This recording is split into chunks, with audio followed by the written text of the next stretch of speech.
On An's birthday, he sits alone in his house, feeling completely relaxed. He cuts a piece of cake and sits in front of a picture of his deceased mother, talking to her as if she were still alive, celebrating his birthday with her. He tells her that he has been accepted into an organization called the local sect and that he will soon become a magician, which is a big deal for him. Suddenly, as the clock strikes midnight, strange things start happening. The fire turns green, the TV starts switching channels by itself, and the clock keeps spinning. And here's someone talking to him, but he can't see anyone and feels that it's a strange spirit. He quickly grabs a charm to ward off spirits, but it doesn't work. The spirit keeps talking to him, and then An's eyes change color, allowing him to see the spirits around him. It's revealed that he has hidden abilities, one of which is seeing spirits. The spirit praises him and his abilities. The spirit laughs and says it will stop scaring him. Suddenly, an old man's spirit appears in front of him, saying he has been waiting for this moment for a long time. He grabs An, and they both disappear. They find themselves at the border between the spiritual world and the mortal world. The old man tells him that he wants to make him a magician in the spiritual world. He casts a spell to bind into the spiritual world, giving him a small, mechanical-like ball called Ding Dong that only An can see. He also gives An a letter of recommendation to study at a place called the Spiritual World Academy of Magic. An accepts everything without hesitation, surprising the old man who thought he would need to convince him. The old man asks why An is so eager, even though he will have to leave the mortal world and never return, and explains that he has nothing to stay for in his world and is excited to go to a new place, and then asks why he was chosen, but the old man says he will find out everything later. The spirit advises An to take care of the letter and not to lose it as he walks to the academy's gate, warning him that the journey won't be as easy as he thinks. The spirit wishes him luck in finding a partner in magic and leaves. After the spirit leaves, and stands there in disbelief, looking at the gate in awe. Ding Dong appears and introduces itself as the guide for magic beginners. As An talks to Ding Dong to understand more, a strange portal starts to appear, looking like it's about to explode, and asks Ding Dong about it. And Ding Dong explains that a magician had a problem while crossing the borders, and asks how he can help,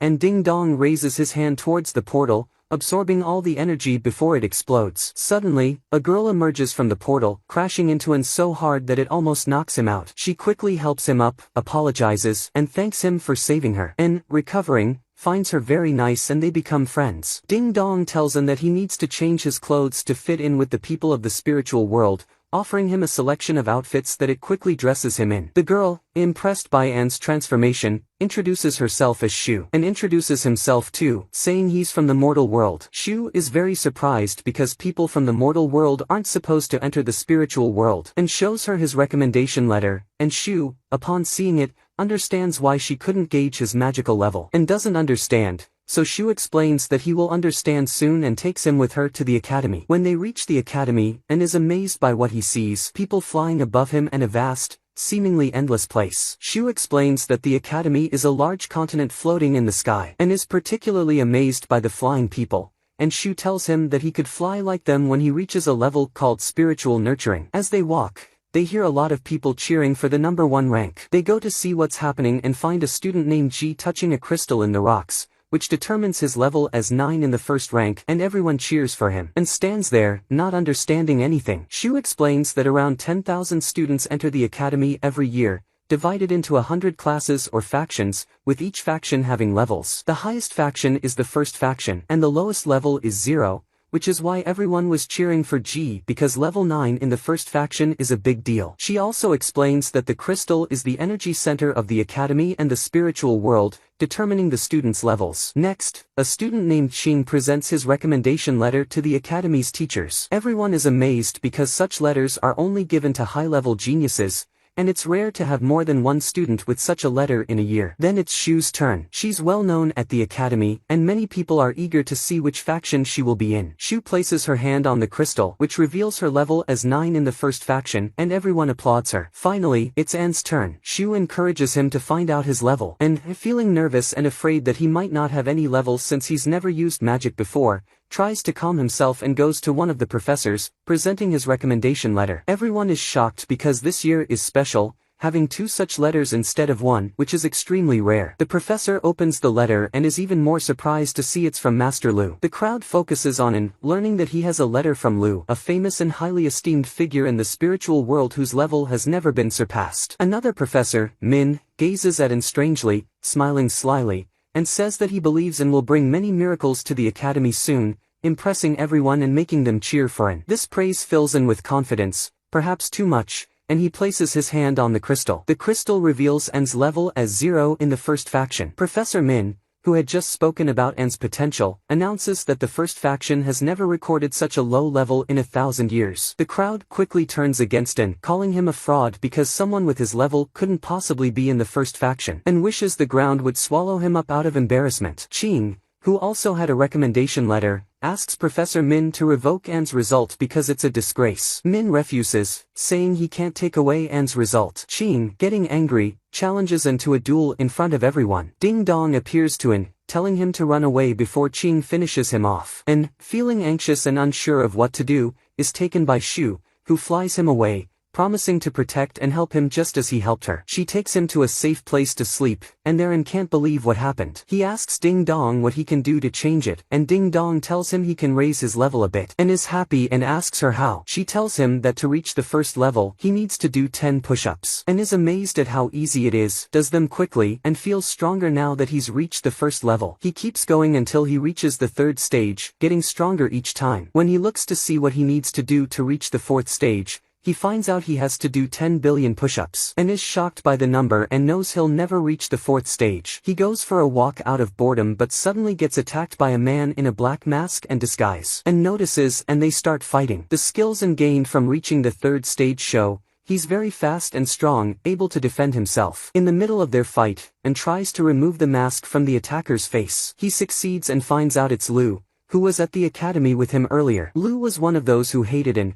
thinking he was a cheater and caused others to be unfairly placed in unsuitable classes. Lu, filled with rage, prepares a spell. Ding Dong appears and tells An to run because the spell is too powerful for him to handle, and there's only one way to counter it. An, nervous, asks how, and Ding Dong tells him to reflect all the energy from the spell back, and asks how to do that, and Ding Dong casually says he'll figure it out later, and gets frustrated with her unhelpful answers. Lu is about to cast the spell, but Shou arrives, stops him, and saves An. Shou and Lu fight until Shou wins and subdues Lu. Another person arrives and threatens An. When they look, it's another Lu. They are shocked to see 2 of him. The Lu who was fighting tries to hit Shou, but An steps in front and takes the blow, managing to reflect it back to Lu. Lu then flees, and An collapses from the strong attack. Shou helps him and checks if he's okay. The Lu who came to threaten An approaches, intending to attack, but Shou yells at him, scaring him off. When An recovers, he and Shou talk, and Shou tells him she believes he will achieve great things in the future and must have come to the academy for a reason. She promises to protect him until he can defend himself. The next day, An and Shou go to the academy together, and notices everyone talking about him and realizes he's become the academy's enemy after just one day. He feels upset and vows to become the best student because he's always been smart. He enters confidently, believing it won't be too hard. However, the first class he attends is taught by a tree, which leaves him bewildered. Later, a very beautiful and highly regarded girl named Su enters, admired by everyone, including An. Then, Qing enters, giving An a challenging look, clearly disliking him. As the lesson starts, An prepares to focus but finds the tree only says a few words and stops, and doesn't understand anything, seeing everyone around him in a specific posture with their eyes closed. Determined not to get discouraged, he reassures himself that he will understand in the next lesson. In the second lesson, the teacher is a sword, and in the third, it's fire. And fails to grasp anything from these lessons and becomes frustrated, feeling hopeless. His hope is reignited when Professor Yu enters and takes on a human form, making him feel he might finally understand something. Yu says she will teach about human life and makes him the representative of humanity in the academy since he's from the mortal world. She hands out phones to the students and tells them to play with them throughout the lecture. And, stunned, can't believe this is all they are doing. He confronts Yu, asking if they could study something else related to the mortal world, like history or science. Yu dismisses this as boring and insists on enjoy and play with the phone, leaving him frustrated. After the lecture, another teacher named Min arrives to teach numerology, and refocuses, hopeful he will finally learn something. Min tells them to count from 1 to 3, fall asleep, and remember everything they dreamed to analyze it later. Min counts to 3, and everyone falls asleep, and tries to stay awake. But Min tells him he has a big secret and should prepare for a lot of blood after waking up. Unable to resist, and falls asleep, and wakes up to Shou shaking him, saying he's been asleep for a long time, even into the next class. And initially thinks it's another boring human life lesson, but Shou informs him it's about magical life this time and urges him to focus as it's easy to understand. She also whispers that Professor Yu is holding a contest, a duel between pairs of students to showcase their skills, and she and An should pair up. An is puzzled and asks why. Sho explains she doesn't want him to compete with others as their levels are higher and they might hurt him badly. Professor Yu interrupts them, asking Ching to start the duel and chooses An as his opponent. An is frightened, recalling Min's words about waking up to a lot of blood, thinking he meant this duel. Sho intervenes, requesting to fight Ching instead of An due to the vast difference in their levels, but Yu refuses and tells An to prepare. An reassures the worried Sho, saying he'll be okay, and steps forward. However, Sho quickly attacks Ching with all her might. Ching defends easily, showing he's much stronger, while Sho struggles. Ching tells her to stop as the duel is with An, not her, but Sho persists. Ching creates an impenetrable barrier around himself, and Sho keeps attacking. But Sho still doesn't stop, so Ching gets annoyed and tells her that he will start fighting her for real. He is about to cast a spell on her when suddenly Ding Dong appears to An and tells him that he can fight Cheng and shows him a spot in Cheng's barrier and explains to An how to break through it. And then announces in front of everyone that he accepts the challenge against Cheng and wants to fight him. When Cheng is about to cast the spiritual spell on Sho, which is the strongest spell possible, and steps in front of Sho and blocks the spiritual spell with another spell, which turns out to be stronger. Everyone is shocked by what they see and begins to wonder how it happened. Even Professor Yu starts to question how An, who is only at the 3rd level, could do something that even someone at the higher levels couldn't do. Then An and Cheng continue their fight, and throws a spell at Cheng, but it doesn't hit Cheng, it hits the barrier. At that moment, Cheng casts another spell that binds An in chains,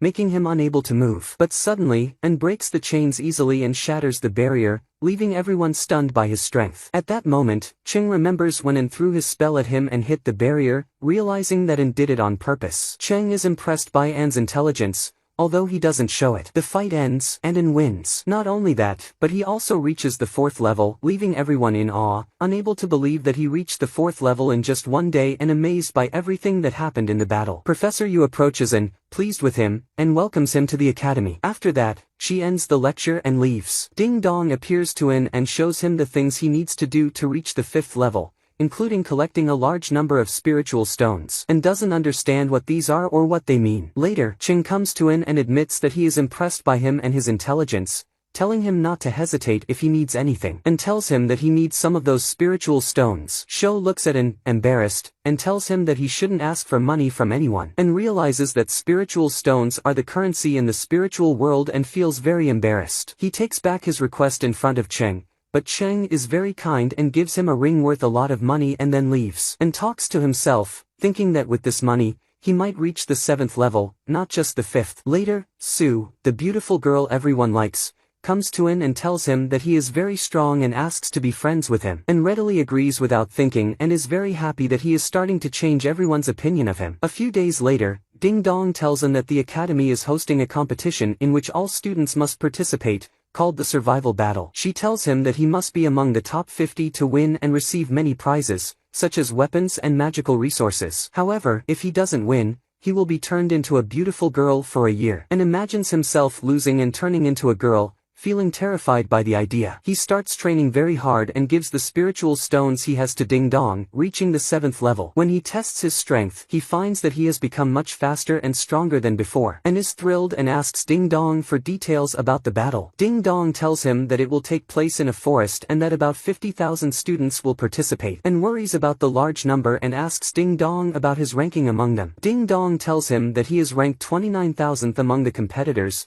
shocking An and making him realize that he stands little chance against the others. The next day, An meets Sho and talks to her about the competition. He tries to hint at whether she will still be his friend if he turns into a girl. Sho doesn't understand him, and An feels even more nervous and embarrassed by what he said. He runs away and leaves her, going to Cheng and telling him about the competition. He behaves strangely, and Cheng doesn't understand him either. Eventually, Cheng, Sho, and Sue gather and realize that An is afraid of turning into a girl. They laugh and tease him so much that An, seeing them, can't stand it. He tells Ding Dong that they must win this competition, and goes home and asks Ding Dong about the tasks he needs to complete to reach the 8th level. Ding Dong tells him that he needs to find something called the mountain core and eat it to increase his strength, and then challenge someone at the 9th level or higher and defeat them. When he accomplishes all of this, not only will his level increase, but his ranking among the competitors will also rise to 4,000. This is great news for An, and he thinks of Sho because he knows she is at the 9th level. He tells himself that he could ask her to lose to him so that he can increase his strength. The next day, An goes to the academy with Sho and confirms if she is indeed at the 9th level. Sho tells him that she reached the 10th level a while ago, ever since she fought the masked man who attacked An on his first day at the academy. And, feeling a bit hesitant, tells Sho that he wants to ask her for a favor. Sho playfully asks if the favor has anything to do with him becoming a girl, and becomes more nervous and fumbles with his words. Sho calms him down and praises his strength, assuring him that he will do well in the competition. Hearing all the kind words from Sho, An feels very embarrassed to ask her to fight and let him win, so he quickly asks her, embarrassed, to get the mountain core for him because he needs it. Sho, being very kind, tells him that she will get it for him as soon as possible, and goes to Cheng after the academy and tells him what happened with Sho. Feeling upset, he tells Cheng that he doesn't know how to ask her and feels very embarrassed. He sits there, unsure of what to do, and asks Cheng if he can fight him instead. But, as An expects, Cheng refuses and tells him to forget about it. The next day, An goes to the academy as usual and sits with Sho, trying to think of a way to tell her that he wants to fight her until she loses. Just as he is about to tell her, Sho interrupts him and says that she has been searching for the mountain core and found it in a certain place. She is going to get it for him as soon as possible. Sho then asks him to continue what he was about to say, and feels even more embarrassed and doesn't know what to say. He asks her to get all the data on the competitors in the competition. Sho, in her usual sweet manner, tells him that she will ask about all of them and get him all the information as quickly as possible. After finishing with Sho, An goes home and sits with Cheng again, crying until Cheng gets tired of him. Cheng advises him to go to Sho the next day and finally tell her what he wants, teaching him a few moves to quickly defeat Sho and get it over with. The next day, An takes Sho to a quiet and slightly romantic place, kneels, and tells her that he wants to say something he has been wanting to say for 2 days but didn't know how and was too embarrassed. Sho feels from his words that he is going to confess his feelings for her, so she also feels very shy and waits for him to speak. And, feeling nervous, tells her that he wants to fight her. Sho thinks that he didn't confess his feelings because he got nervous and just said something random again. She tries to calm him down and enthusiastically tells him that she agrees to what he asked, and is very happy, thinking that she agreed to let him fight her, and prepared himself, and suddenly, he cast a spell he learned from Qin, binding her. Just as he was about to strike her, she started to cry, saying she never imagined he would actually hit her, and stopped immediately before hitting her, about to apologize, but she threw a bag of stuff at his face and ran away crying, leaving him behind. And also went to cry to Qing about what happened. Qing told him he should go apologize to Shu the next day, assuring him she was kind and would forgive him quickly. That night, and checked what was in the bag Shu threw at him earlier. He found the mountain essence and information about the competitors. He started consuming the mountain essence and reading what Shu had written about the competitors. She detailed everything from A to Z, even leaving notes like, "If you see this competitor, run away immediately or call me for help," and felt immense guilt for upsetting her since she was the closest person to him. Determined not to wait until the next day, and decided to apologize to Shu immediately. But his luck turned sour as the mountain essence he consumed upset his stomach badly. Ding Dong told him he needed to spend 12 continuous days in the bathroom to recover, and was shocked by the duration and felt extremely unlucky. Meanwhile, Shu was in her room, staying up late, expecting An to come and apologize anytime. By the next day, she was still awake, and An hadn't come to apologize, making her even more upset. And, still in the bathroom from the previous day, didn't even go to the academy. Qin, worried, went to An's house to check on him. When he arrived, he knocked, but An didn't open. Qin thought An was still embarrassed because of what happened with Shu and told him to apologize and move on. An responded, telling Qin he couldn't open the door because he was sick and explained what happened after eating the mountain essence. Qin laughed at him and cast a spell to speed up An's recovery. The spell worked, reducing the number of days An needed to stay in the bathroom, making An very happy and asking Qin to keep going until all the days were gone. Qin continued the spell until the next day, the day of the competition, leaving An with only 8 hours left, and had to endure and go to the competition with a stomachache. At the academy, everyone gathered for the competition, and An stood aside, feeling unwell. Shu saw him, still wondering why he hadn't apologized yet. When everyone was gathered, a man named Yuha introduced the competition and the judges, explaining that each student had a yellow barrier to protect them. If the barrier was broken, they would be out of the competition. The one who broke the most barriers would be among the top 50 and win many prizes. After explaining, he announced the start of the competition, teleporting the contestants to the forest where they would compete. Each player landed in a random spot, and everyone started attacking each other, and landed in front of Lu, who wanted to attack him, but couldn't tolerate himself. As soon as he shouted at Lu, Lu got scared and walked away, and then searched for a place to hide until the 8 hours passed. Lu, meanwhile, encountered Ji, who frightened him. Ji promised to spare him if Lu found a group of about 100 weak students hiding somewhere. Lu, scared, agreed immediately, and, hiding, only had 5 minutes left to recover when someone found him, ready to attack. 4 other friends joined, saying they would take him down because none of them liked him. They accused him of cheating and were jealous of him because they liked Shu, and asked for 5 minutes, promising to fight them afterward, but they refused. He tricked them, saying he would fight only the strongest among them. The 4 started fighting each other to prove who was stronger, giving him the 5 minutes he needed to recover. Once recovered, and attacked, defeating all 4 and breaking their barriers. An's points increased, but Ding Dong informed him that his ranking dropped to 8th. With his overall rank falling to 43,000 after 11 hours of the competition. Lu, looking for An, found him and asked him to come along, and followed, finding himself led to the hiding place of the weak students Ji was looking for. Lu asked An to defeat them gently, and was surprised, and Lu explained that they were afraid of the other competitors who wouldn't show them mercy. They wanted An to knock them out gently so they wouldn't get hurt, and, seeing this as an opportunity, agreed and gently defeated them, taking them out of the competition, raising his rank to 7,000. And rested, checking his rank, but Ding Dong warned him of a strong competitor approaching. The competitor cut the tree and was hiding under in a second, emitting a light so bright and couldn't even look at him. Just as the competitor was about to strike, another competitor, Huan, appeared, far stronger, and defeated the attacker. And, in awe, remembered reading about Huan and her strength in Shu's notes. He was terrified as Huan, looking dangerous and scary from afar, approached. But as Huan got closer, and saw she was beautiful and kind-looking, she recognized An, admiring him for being human, as she loved the mortal world. She insisted on playing a game with him, pestering him until he agreed out of fear. Huan was delighted and thought of a game. They would play a 20-question game in 10 minutes,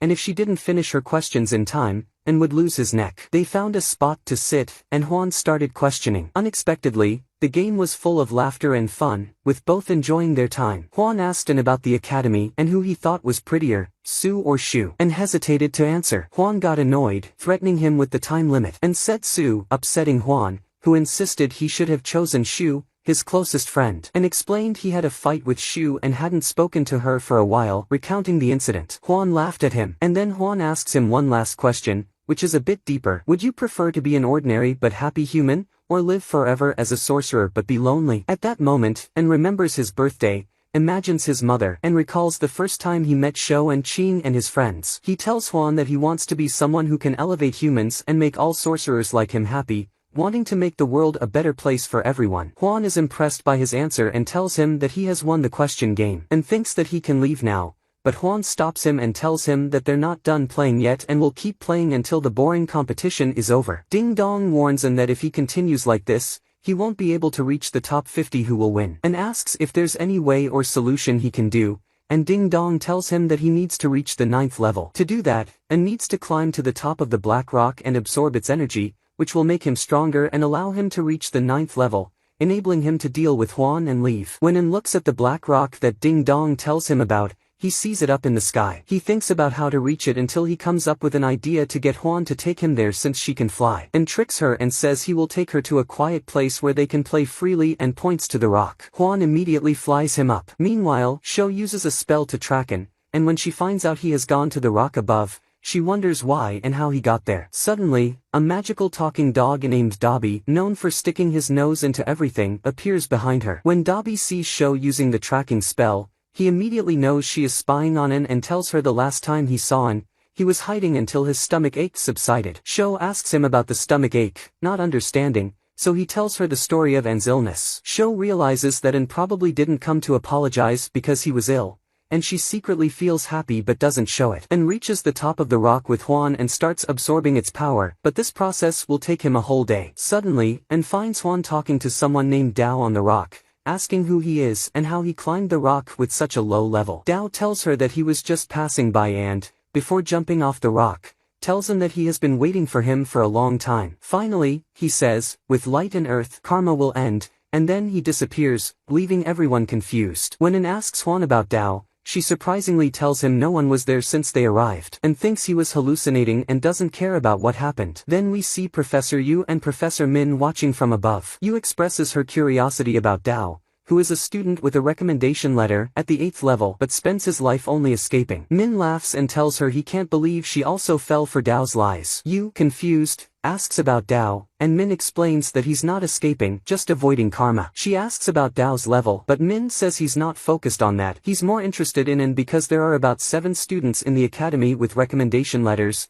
and all of their fates are strangely linked to An. Yu tells him the real mystery is that when the academy's headmaster disappeared 100 years ago, the last person he appointed was Min. Since then, Yu has been searching for information about Min but found nothing. Back in the competition, Shou is fighting with Ji, who tells her to stop protecting An and even tries to provoke her by saying he was the one who attacked An the first time, not Lu, using a spell to change his appearance. He threatens that if she keeps protecting An, he will finish them both off. At that moment, Shou realizes Ji is very powerful and has no choice but to run away. Meanwhile, An and Huan are playing games on their phones, competing against each other, having a great time, and seemingly forgetting about the competition entirely. But then Ding Dong interrupts An to tell him he has only 5 minutes left to absorb the energy he needs from the rock, and asks her why he doesn't need a whole day, and Ding Dong explains that because he was happy a while ago, his absorption ability increased, and now he needs to prepare to attack Huan. At that moment, Huan, who has grown fond of An, asks if they can always be friends and tells him he is her only friend and how lonely she feels. And feels very guilty for her. But then Huan sees the energy and absorbed from the rock glowing yellow and realizes something is wrong,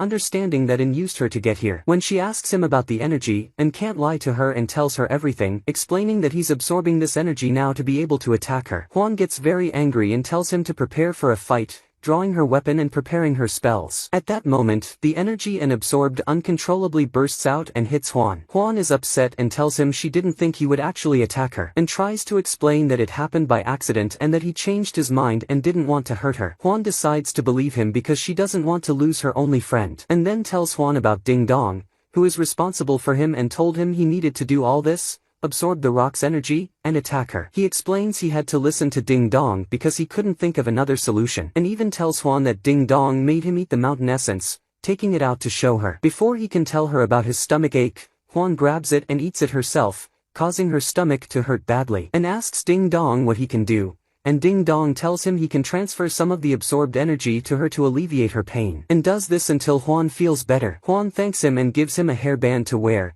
telling him it will let him fly and get down from the rock, and is very happy he can fly, but when he looks at the hairband, he sees it's a girly one and feels frustrated. Since he needs to fly, he has no other choice and wears it. He says goodbye to Huan, thanks her for the time they spent together, puts on the hairband, and flies away, enjoying himself and feeling happy. While checking his ranking with Ding Dong, suddenly a large amount of energy from a spell hits him, causing him to fall. When he looks to see who did it, he finds Wang, whom An knows from Shou's notes. Shou wrote that Wang has been the academy's top student for 4 years and is the strongest. Now Wang stands before him talking about Dao, who An thought he imagined on the rock, and tells him he can't escape this time. He's been waiting for him for 4 years, and if he doesn't appear after the 10th thunder strike, Wang will eliminate everyone in the academy and kick them all out of the competition. And suddenly, while An is watching Wang from a distance, he notices that Shu's tracking spell has turned red, which means Shu is in danger, so he rushes to the location marked for him. As for Shu, Ji is still chasing her, but this time he's not alone. He brings his friends and they surround Dabi and Shu. Ji starts arguing with Shu, telling her that this is the last time he'll tell her to stay away from An. Shu gets angry and taunts him by praising An in front of him, accusing Ji of being jealous of An because he's stronger, and saying that Ji hates him out of fear, nothing more. Ji gets really mad and is about to finish her off and eliminate her from the competition, but An arrives just in time,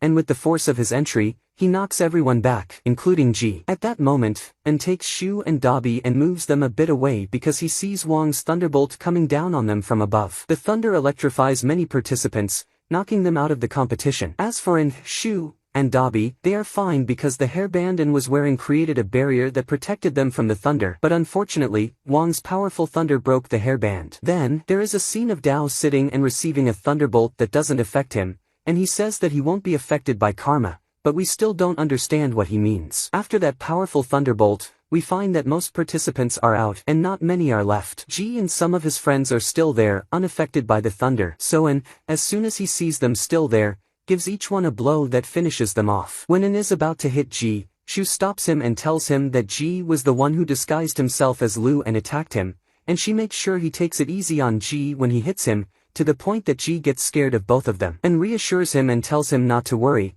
but then hits him in the face, sending him flying. When In defeats Ji and knocks him out of the competition, his level increases, reaching level 9. Then he goes to Shu and apologizes to her, explaining everything that happened and why he couldn't come to apologize earlier. Meanwhile, Wang is still waiting for Dao to appear to him, and when he doesn't find him, he prepares a spell to eliminate everyone still in the competition. But then Su and Qin come to stop him, and Su blocks the spell. And then Shu, thankful, watch from afar, cheering for their friends. But Wang is very powerful, and they can't handle him. He knocks Su out of the competition. So Qing asks everyone still in the competition to raise their hands to the sky and channel their energy to him so he can defeat Wang. Everyone does this, giving him spiritual energy, but still, it's not enough. Wang defeats Qing and knocks him out of the competition too. From the amount of energy released from Qing when he was knocked out, it reflects and bounces back towards An and Shu, and tries to prepare to block it. But he sees Dao appear in front of him, and as soon as he touches the energy with his finger, it disperses. Then Dao looks at An and asks if he learned that finger move. Then Dao tells An to get ready because next time,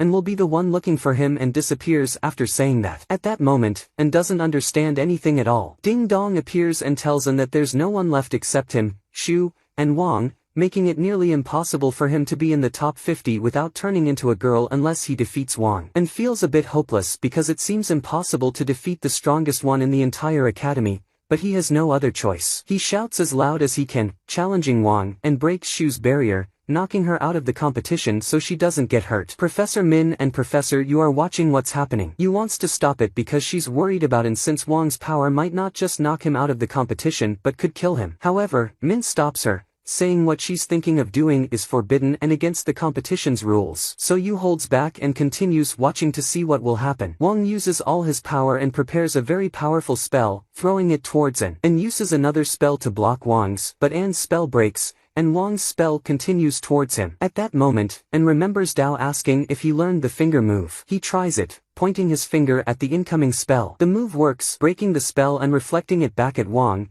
breaking his barrier and knocking him out of the competition. And wins. An's ranking skyrockets, not just placing him in the top 50 but making him second. Everyone claps for him, and his friends are happy for him, except Ji, who looks at him with envy and hatred, seemingly ready to finish him off at that moment. After that intense battle, An gets a bit sick and has to stay home for 10 full days. After recovering, he finds that he's become very famous, and his popularity has spread throughout the spiritual world. He receives many gifts from the academy for winning the competition, and An is very happy with his life and what he has achieved. When he returns to the academy, his professors choose him, Shu, and Qing to go to the mortal world, an event that happens once a year where all the professors gather and select 3 to go to the mortal world for responsibilities they will learn about once they arrive. The professors also make An the leader of his friends Shu and Qing for their journey to the mortal world. An is very happy and wants to share his joy with his friends, so he announces that he has a surprise for the entire academy. He will buy them whatever they want from the mortal world. They just need to give him the money in the spiritual world,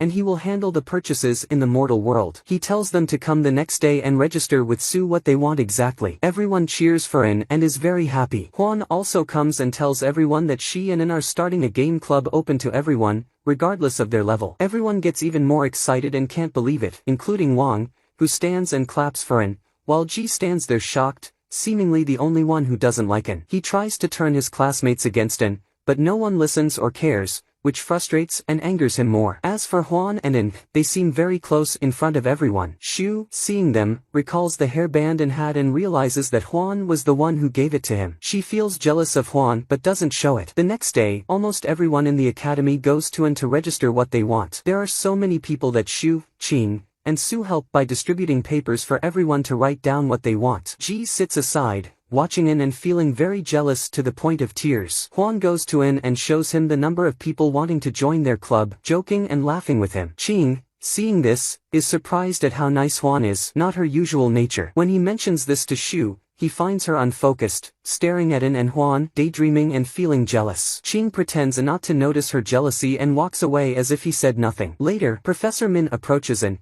startling him because everything Min has said to An has been bad. Once he mocked him for having a 0 level in front of everyone, and another time he told him that much blood awaited him. But Min reassures An, saying he's only there to ask for things from the mortal world, and relaxes and feels reassured. Min then continues, saying he has some news to share, and gets scared and doesn't let him finish, and runs away. Min laughs at how he runs off, and Sho comes and asks Min about what he wanted to tell An because she is curious, but Min is hesitant and doesn't want to tell her because he wants An to know this himself. However, Sho insists a lot until Min tells her that An's journey to the human world will be very dangerous for him, filled with many challenges he cannot handle, and he might die. Sho becomes very scared by his words and worried about An, deciding to protect him at any cost in the mortal world. Then, the time for An, Ching, and Sho's journey to the mortal world comes. They go to the gate that is supposed to transfer them, and before they enter, they say goodbye to Su, Dabi, and Huan. Each one encourages An for his journey and tells him what they want from there. Ching starts casting a spell to open the gate, and as soon as it opens, something long like hands emerges, binding An and pulling him towards the gate. At that moment, Sho remembers Min's words and gets very scared, so she runs after An and grabs the hand that pulled him, getting dragged along with him. Dabi, Su, and Huan run to help them, but Ching stops them, saying that he will go with them, and he enters the gate quickly before it closes. Inside the gate, An is unconscious, and Sho tries to wake him up. At that moment, the hand binds her too, and they both pass out. They arrive in the mortal world but find themselves in the sky with no hands around them and start falling. No one is conscious until Ding Dong intervenes and starts waking An until he wakes up, terrified to find himself falling with Sho next to him, and tries to act but doesn't know what to do until he decides to hold Sho and cast a powerful spell to slow their descent to the ground. They fall and hit the ground but do not die because of An's spell, sustaining only minor injuries. Ching comes to check on them and help, healing all of An's injuries, and jokes and laughs about what happened, and Sho messes with him because she was very scared, but An tries to calm her and reassure her that it's over. While they are laughing and joking, a girl from the mortal world named Tian arrives on a plane and tells An, Ching,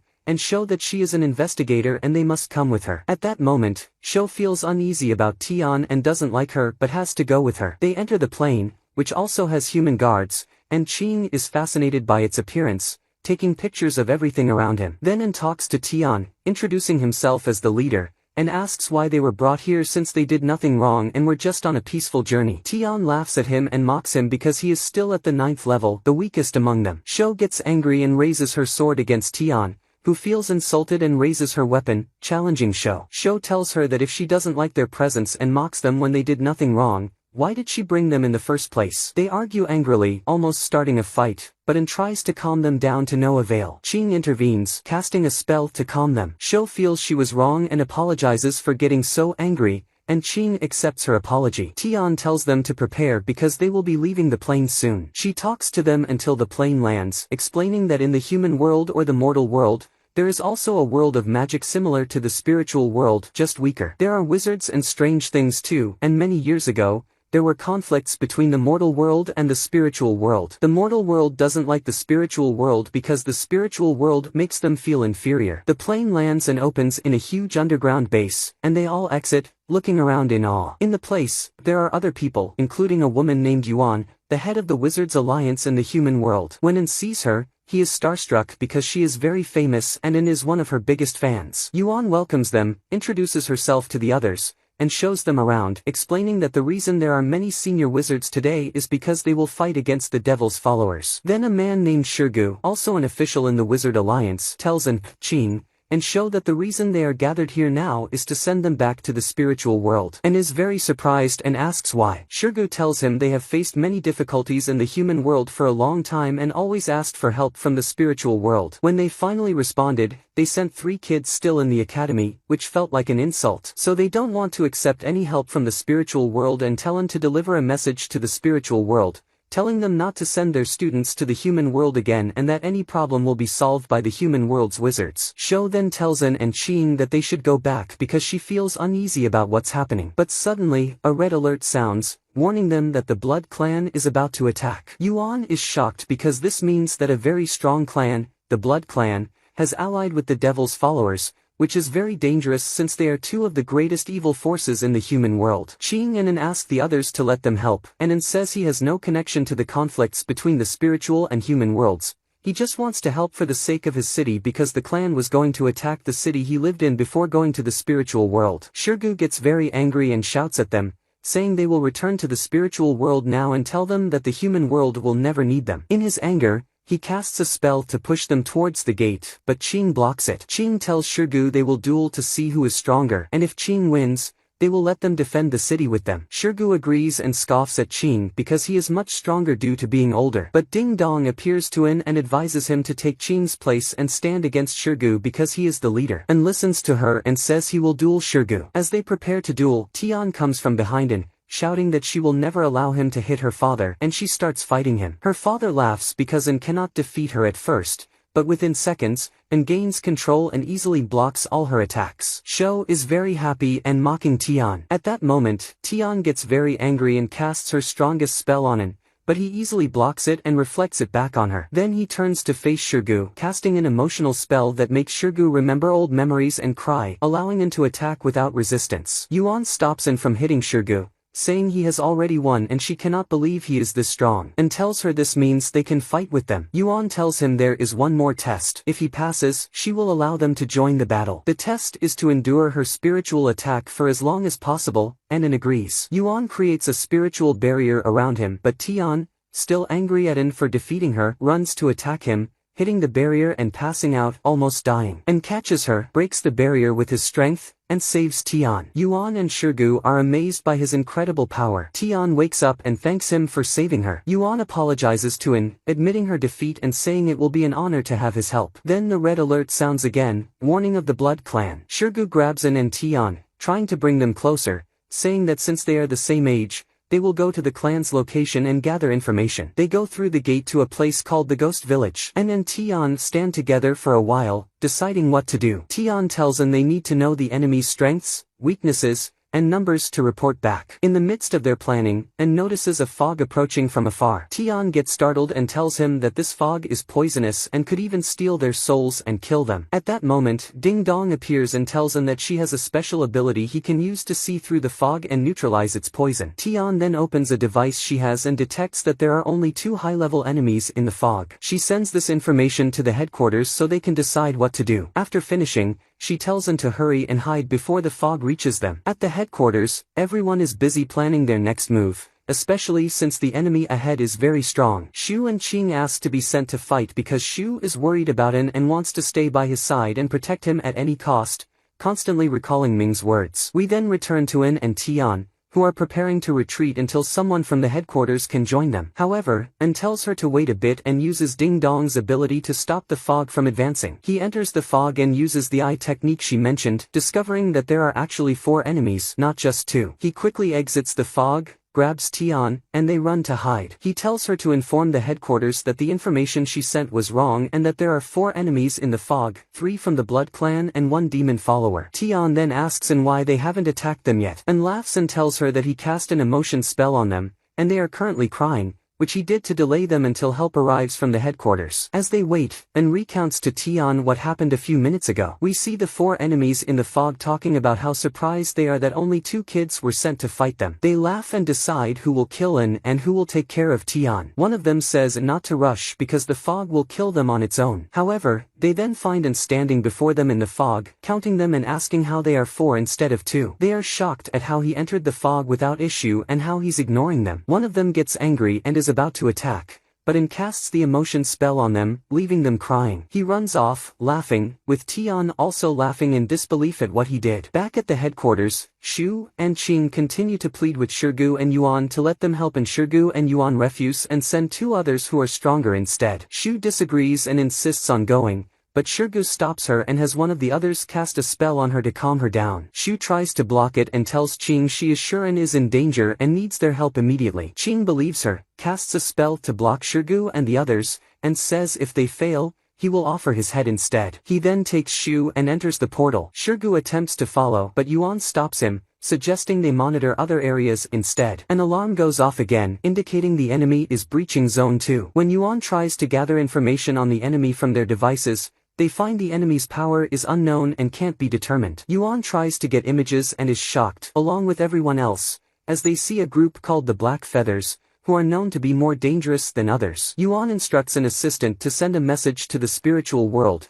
informing them that the Black Feathers have invaded the human world. She then tells the others to prepare and opens the portal to lead them all into battle, starting with Zone 3, where the black feathers are located. The first person steps into the portal, but as soon as he gets halfway through, he starts convulsing and is pulled back, emitting black smoke and dying. Shirgu casts a spell on the portal, but it backfires, and the portal starts turning black. Things begin to emerge from the portal, and thick black smoke fills the area. Everyone passes out from the smoke. A girl from the black feathers steps out of the portal, looks at everyone unconscious, and says to herself that their number is good, but they're still missing a particular person she's thinking of, though it's not clear who yet. In the ghost village, En and Tian are planning their next move since no help has arrived yet. En tells Tian they should attack the enemy before the spell wears off. They are about to move when Shu and Qing arrive just in time. They sit down again to plan from scratch, and informs them that there are 4 enemies, not 2. While they talk, Tian's device lights up red, which is a bad sign. The device shows they've lost contact with other areas,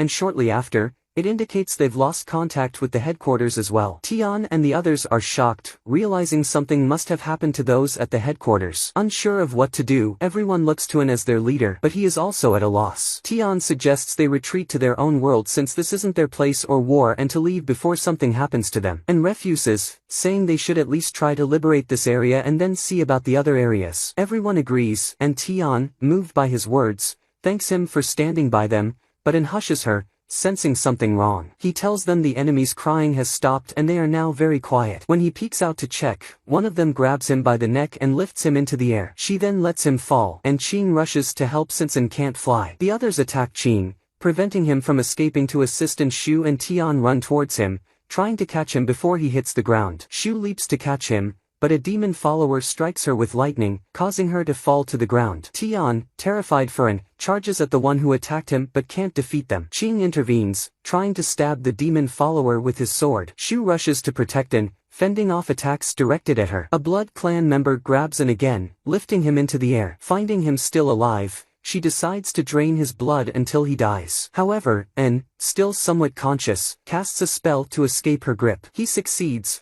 and Shu seizes the opportunity to finish off the girl who was about to kill, and Tian also defeats another one of them, and Qing manages to stab the demon follower in the heart. Before they can rest, the Black Feathers portal opens behind En, and a member of the Black Feathers pulls him inside. The others can't save him in time, and it becomes clear En was their target all along. We then see En and everyone from the headquarters in a place belonging to the Black Feathers. Shirgu and Yuan are hanging, and En is placed inside a giant sphere. Inside the sphere, Ding Dong has been trying to waken for an hour until she finally succeeds, and En wakes up. As he tries to grasp where he is and what exactly happened, Ding Dong explains the situation to him. He then asks her what he should do to get out of his current predicament. Ding Dong advises him to use the ring on his hand. At that moment, En recalls a few days before he went to the human world when he was with Huan, and she had given him the ring. However, En still doesn't understand its purpose. Ding Dong tells him to raise the hand with the ring and shout, and when he does, he finds Huan's hand gripping his,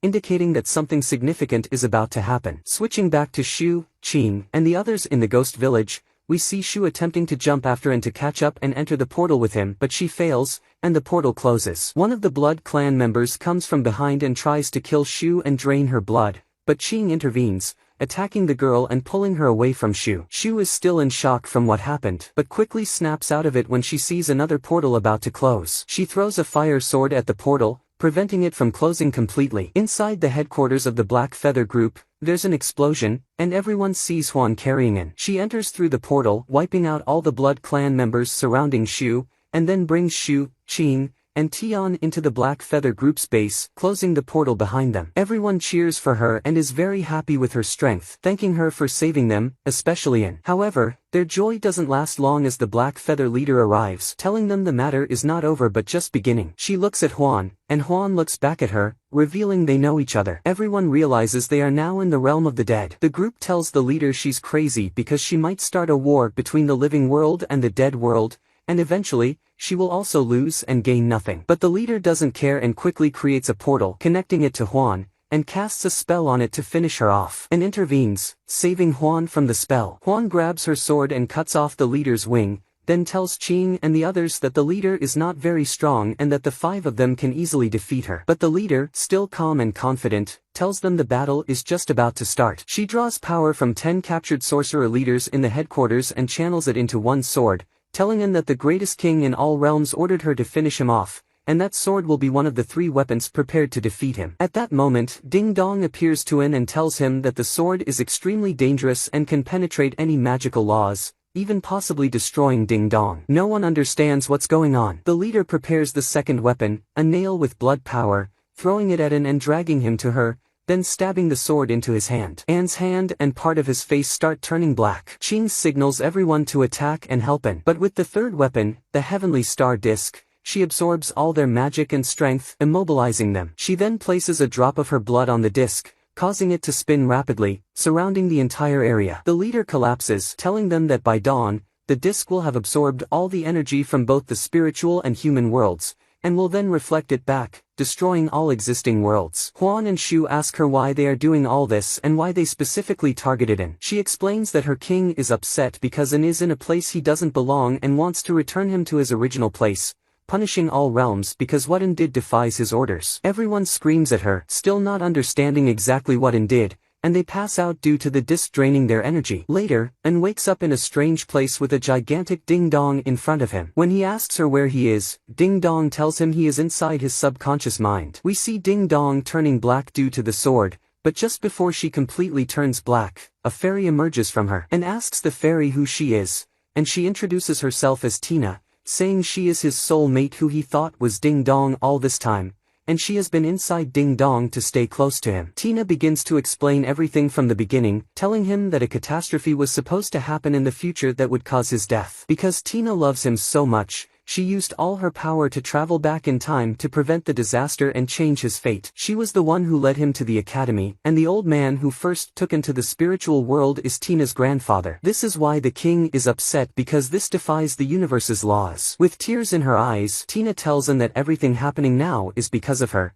and she only wanted to protect him and stay close to him. She gives him the last of her power to fix what's happening, saying she must disappear now and die. And wakes up, calling out for Tina until she appears and tells him they will fix everything together, and then she will let him continue alone. And is deeply moved by her words and doesn't want her to leave. She tells him they will say goodbye later and merges back into him, telling him to use her power to counter the sword and nail. And successfully counters them, gains control over them, and breaks the barrier created by the disc with the nail. He then lifts the sword and, with all his and Tina's power, destroys the disc, returning all the absorbed energy. Huan, Shu, and Qing wake up. Tina emerges from An, bids him farewell, saying she must die now to satisfy the king, and instructs him to visit the spirit kingdom, emphasizing it is crucial and he must follow her advice like he always did when she was Ding Dong. They say their goodbyes, and she dies. Some time passes, and we switch to completely different events on an island where a girl named Titania lives alone, having been exiled there for 999 years. She must complete 1,000 years to leave the place by learning a specific magic called enlightened magic. She prepares for it by drawing paintings,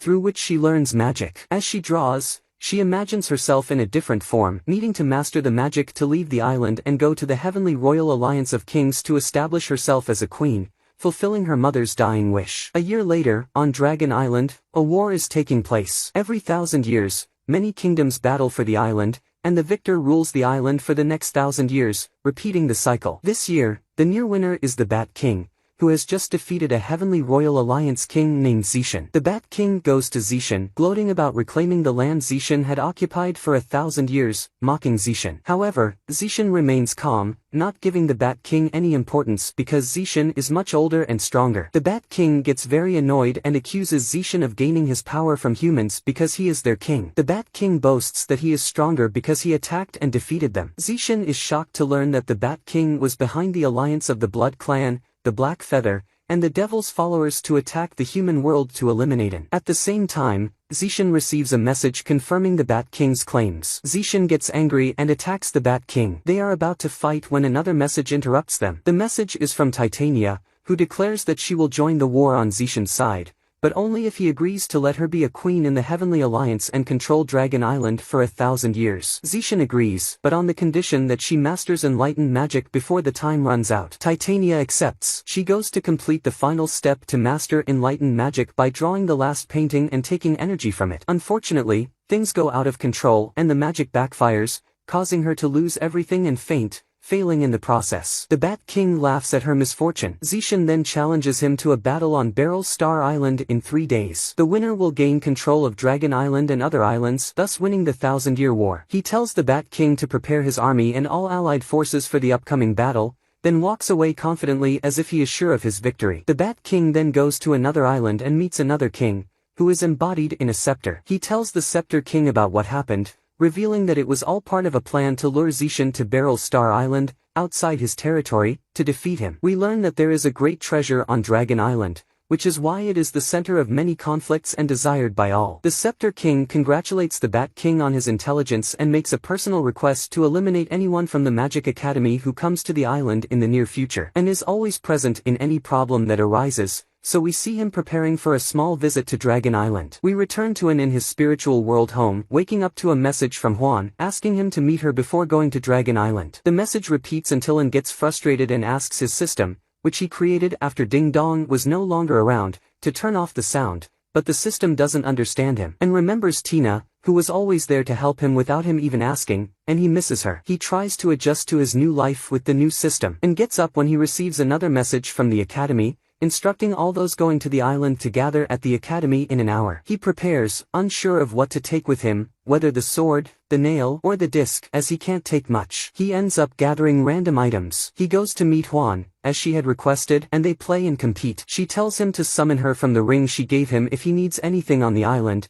and she will come immediately. Before he leaves, she gives him a dress that increases his power, surprising him. He tells her he would never wear anything that makes him look like a girl. She laughs and reminds him of the ring and the necklace he wore, making him embarrassed. He changes the subject, but she suggests he could give it to Shou instead, and tries to give the dress to Shou, but she refuses, saying it was a gift for him from Huan, and he must keep it. Since An can't take many items on the trip, he doesn't know what to do with the dress, certainly not throwing it away. He then offers the dress to Qing, who looks at him from head to toe and then throws him out, and goes back to Shou, this time presenting the dress as a gift from him, thanking her for standing by him all this time. Shou accepts the dress, and when she wears it, she grows wings and flies, and her level increases. When An sees that the dress is at her level, he cheekily asks if he can borrow it for 5 minutes to raise his level and then return it. Shou pretends not to hear him, to avoid regretting knowing him, and receives a message from the Academy that there's only 1 minute left before the trip, so Shou takes An and they fly towards the spaceship that will take them to Dragon Island. Professor Yu, the supervisor of the trip, doesn't wait for An and Shou and orders the spaceship to leave. Shou increases her speed to catch up, but the spaceship is too fast. Qing, Su, and the others on the ship cheer for Shou and An, urging Yu to wait, but she refuses. Yu recalls a conversation with Professor Min, who warned her that An would be in danger if he went to the island. That's why you purposely didn't let An board the ship. She tells everyone to sit down, as they have 10 seconds left before the ship enters space. These 10 seconds are the remaining time for An and Shou to board the ship. If they miss it, they won't go to the island. Despite Shou's bad luck, Wang arrives just in time to help them, casting a spell to speed up Shou so they can reach the ship faster. Qing, Su, and everyone on the ship try to help them board faster. After a long struggle, An and Shou finally reach the ship in the last 2 seconds. Everyone is happy for them. The ship takes off into space, as the island is in another galaxy in a completely different world. Professor Yu starts explaining the island's history, telling them they are going at this time because a war is about to happen between the kings on the island. She explains that 10,000 years ago, a giant star exploded on the island, leaving a piece with immense power buried there. Since then, conflicts have occurred every 1,000 years over the island. And interrupts, asking why the Academy didn't allow them to bring their weapons if there's a war and they might get involved. Yu changes the subject without answering and asks Qing to entertain them since it's a trip, and they all start singing and enjoying their time. Meanwhile, the Bat King prepares his army and strategies for the upcoming war. We learn that the Bat King needs to find the buried star fragment to rule the island and gain the power to win the war. We shift to Titania, where the girl she used to imagine is now real and with her. This happened because of the last time she tried to perform magic, and it backfired, making the imaginary girl real. They both go to the top of a mountain on their island. Titania uses her brush to perform magic to see what is happening outside their island and glimpse the future. The first thing they see is the Bat King's scepter, sensing a terrifying power within it. They also see Dragon Island, which appears scorched from all the wars. Suddenly, the girl with her feels strange pain as they see the future, showing the Bat King on Dragon Island. Titania realizes that Zishan will be defeated, as the battle was supposed to be on Beryl Star Island. The fact that the Bat King is on Dragon Island means Zishan will lose the war, and the Bat King will take the island. The girl urges Titania to warn Zishan to take greater precautions, but Titania says it's no use as they won't believe her. As they continue to foresee, they see a woman in front of them. Suddenly, they both feel unwell and cannot continue. Titania meets the woman and learns from her that she was the one who gave the remaining piece of the shattered star to Titania's mother. It's revealed that the star once housed an entire advanced civilization, and the people inside were extremely developed. What happened was that, due to the rapid advancement of the star's inhabitants, the rulers of other realms feared one day these people might decide to attack them. So, the other rulers of the Heavenly Union decided to destroy the star before the people inside could harm them. The entire star was destroyed in a single day, and almost all of its inhabitants died, except for Titania's mother, who had been away on a journey at the time. When Titania's mother returned, everything was destroyed. The rulers of the Heavenly Union exiled her and refused to let her stay in any of their lands. As a result, she and Titania went to the Dragon Island because her mother hoped to find some remnants of the star. There,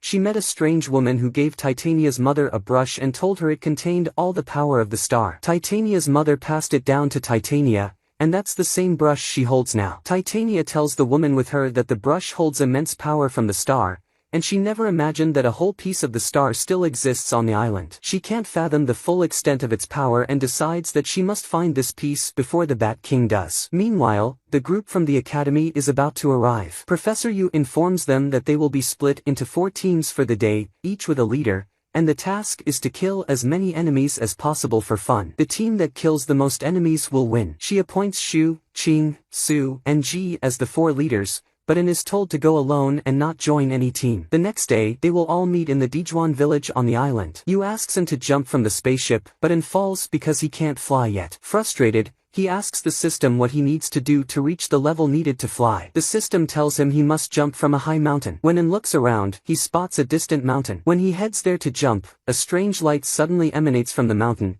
shooting up into the sky and enveloping the area in a red hue. Meanwhile, Titania is trying to open a portal to reach Dragon Island, using all her strength along with the woman. But something strange happens. Titania becomes exhausted and can't continue, and the woman becomes stronger than her. The woman keeps going and attempts to open the portal using the brush. Back with you and the academy students on the spaceship, the light from the mountain surrounds the island, isolating it from the outside and separating the sky from the earth. Now, is on the ground, while his friends and colleagues are still in the spaceship above. The Bat King's size grows to the point that he reaches the sky. He casts a spell to destroy their ship, but Professor Yu intervenes and creates a protective barrier around the ship, asking everyone to prepare because they are heading to Dijuan. The Bat King declares himself the ruler of all realms, and using his scepter's power, he casts a spell to find all the treasures and relics from the star without having to search for them himself. The barrier that Professor Yu had created around the ship is shattered by the Bat King's force, and the ship is destroyed. Everyone falls off, but Yu saves them by creating individual barriers for each one until they reach Dijuan. When they arrive, they climb to the highest mountain peak, which reaches the sky. Yu is exhausted from all the resistance and asks Qing, Ji, Su,